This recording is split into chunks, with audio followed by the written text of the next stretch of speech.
Seal, paper seal సరిగ్గా ఉందో లేదో చూడండి. తర్వాత ఈ పేపర్ సీల్ కట్ చేసి ఓపెన్ చేస్తారు.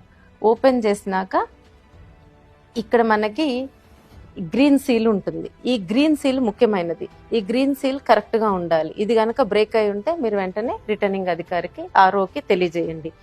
సో ఆ గ్రీన్ సీల్ కూడా కరెక్ట్గానే ఉందనుకోండి, అప్పుడు మీకు మెషిన్ ఆన్ చేస్తారు. మెషిన్ ఆన్ చేశాక రిజల్ట్ బటన్ నొక్కే ముందు మీకు ఈ సూట్ కేసు ఉంది కదా, దానిలో 17C బయటికి తీస్తారు. బయటికి తీసి మీకు క్లియర్గా ఇక్కడ చదువుతారు. ఇది తీసినప్పుడు మీ దగ్గర కూడా 17C ఫామ్ ఉండాలి, మీరు పోలింగ్ డేట్ నుంచి తెచ్చుకున్నది. అది లేకపోతే మీకున్న పేపర్లో ఆ ఇన్ఫర్మేషన్ ఉంటే గనక మీరు దాన్ని సరిచూసుకోండి. ఇక్కడ ముఖ్యంగా పోలింగ్ బూత్ నెంబర్ చదువుతారు, అది చూసుకోండి. ఆ తర్వాత నెక్స్ట్ కంట్రోల్ యూనిట్ నెంబర్ చదువుతారు, అది కూడా మీతో సరిగ్గా ఉందో లేదో చెక్ చేసుకోండి మీ దగ్గర ఉన్న 17Cలో. తర్వాత టోటల్ ఓట్స్, అంటే ఆ బూత్లో టోటల్ ఓట్స్ ఎన్నైనాయో చూపిస్తారు, ఆ నెంబర్ కూడా మీరు నోట్ చేసుకోండి. ఫస్ట్ ఇవి మీరు చేయాల్సింది. తర్వాత ఈ గ్రీన్ సీల్ సరిగ్గానే ఉంది అనుకున్నాక ఈ బటన్ నొక్కుతారనమాట. ఈ బటన్ నొక్కగానే మీకు రిజల్ట్స్ కనిపించడం మొదలవుతాయి. సో రిజల్ట్స్ వస్తున్నప్పుడు ఫస్ట్ మీకు పోలింగ్ తేదీ కనిపిస్తుంది, నోట్ చేసుకోండి. తర్వాత టోటల్ నెంబర్ ఆఫ్ ఓట్స్ కనిపిస్తాయి. ఆ టోటల్ నెంబర్ ఆఫ్ ఓట్స్ మనకి ఇప్పుడు ఈ 17Cలో మీరు ముందు చూసుకున్నారు కదా, ఆ ఓట్స్ నెంబర్ కరెక్ట్ టాలీ అవ్వాలి. ఒకవేళ అది టాలీ అవ్వలేదనుకోండి, వెంటనే ఆర్ఓ ఆఫీసర్కి తెలియజేయండి. అప్పుడు టాలీ అవ్వకపోతే ఆయన వచ్చి ఆ మెషిన్ని మళ్ళీ పక్కకు తీసుకువెళ్తారనమాట. తీసుకువెళ్ళి మీరు ఆ రౌండ్ ఖాళీగా ఉంటారు. తర్వాత ఈ రిజల్ట్స్ స్టార్ట్ అవుతాయి, కనిపించడం స్టార్ట్ అవుతుంది మీకు. ఆ క్యాండిడేట్ 1, 2, 3 నోటా వరకు రిజల్ట్స్ డిస్ప్లే అవుతాయి. మీరు ప్రతిదీ మీ క్యాండిడేట్ది ముఖ్యంగా చూసుకొని అన్నీ నోట్ చేసుకోండి, నోటాతో సహా నోట్ చేసుకోండి.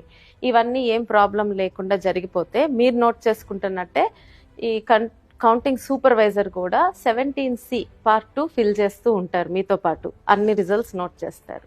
మీకు ఒకవేళ రిజల్ట్స్ మళ్ళీ చూడాలనుకుంటే రిటర్నింగ్ అధికారిని అడిగితే ఆర్ఓని మీకు మళ్ళీ రిజల్ట్ బటన్ నొక్కితే మళ్ళీ అన్నీ కనిపిస్తాయి.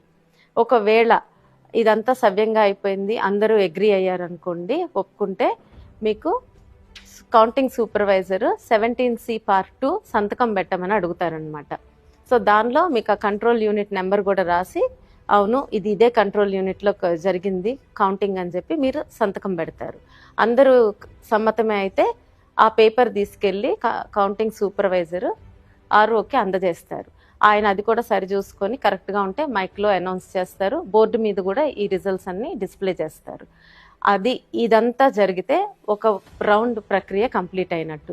సామాన్యంగా ఈ రిజల్ట్స్ అనేది 2-3 నిమిషాల్లో అయిపోతుంది, కానీ ఈ చెకింగ్ అంతా అవ్వడానికి మినిమం అరగంట పడుతుంది. సో దాంతో ఒక రౌండ్ అయినట్టు.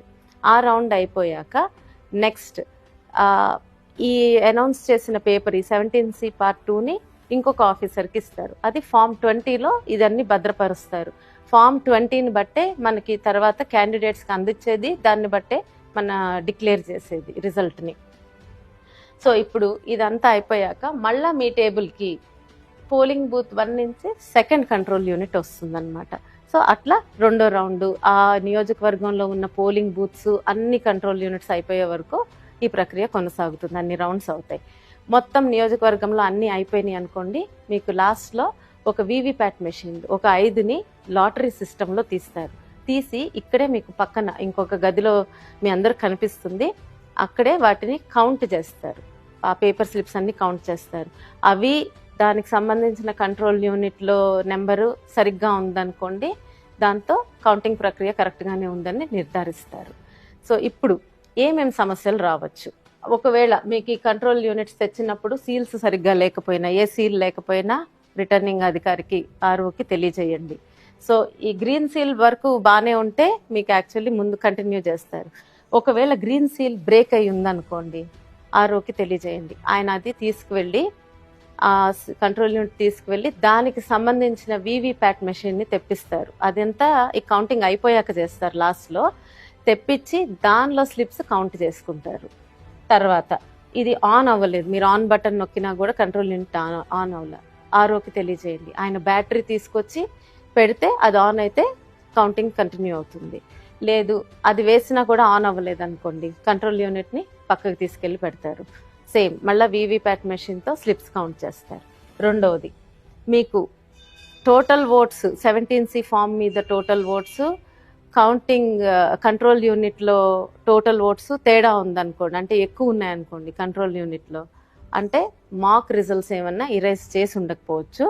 ఆ యూనిట్ని కూడా తీసుకువెళ్ళి రిటర్నింగ్ అధికారి RO టేబుల్ మీద పెడతారు. దానికి సంబంధించిన వీవీప్యాట్ మెషిన్ని కూడా తెచ్చి దానిలో ఉన్న బ్లాక్ ఎన్వలప్లో పాతవి ఉంటాయి మాక్ రిజల్ట్స్, అవి కౌంట్ చేసి దాని వరకు సబ్ట్రాక్ట్ చేస్తారనమాట. అప్పుడు రిజల్ట్ అనౌన్స్ చేస్తారు. ఇవన్నీ మీకు RO టేబుల్ దగ్గర ఉన్న మన ఏజెంట్ చూసుకుంటారు. ఏం ఇష్యూ వస్తున్నా కూడా ఆయన దీని గురించి లెటర్ రాయడము, రిపోర్ట్ చేయడం అన్నీ ఆయన చూసుకుంటూ ఉంటారు. మీరల్లా ఇక్కడ ఉన్నవి చూసుకుంటే సరిపోతుంది ఏజెంట్గా. ఈ టేబుల్ మీద జరిగేది తేడా ఉంటే RO ఆఫీసర్కి తెలియజేయటం. సో ఇవి అండి వచ్చే ఇష్యూస్. ఏమన్నా మీరు దయచేసి కౌంటింగ్ ప్రక్రియ మొత్తం కంప్లీట్ అయ్యే వరకు హాల్లోనే ఉండండి. పొరపాటున మనకి మెజారిటీ వస్తుందనో ఇంకేదన్నా విషయమనో వదిలేసి బయటికి రావద్దు. మీకు ఇంకా ఏదన్నా డౌట్స్ ఉన్నాయనుకోండి, మీరు ఎలక్షన్ కమిషన్ ఆఫ్ ఇండియా ఇచ్చిన హ్యాండ్ బుక్లో చూసుకొని రిఫర్ చేసుకోండి, లేదా మీ సీనియర్స్ని ఎవరైనా అడిగి తెలుసుకోండి.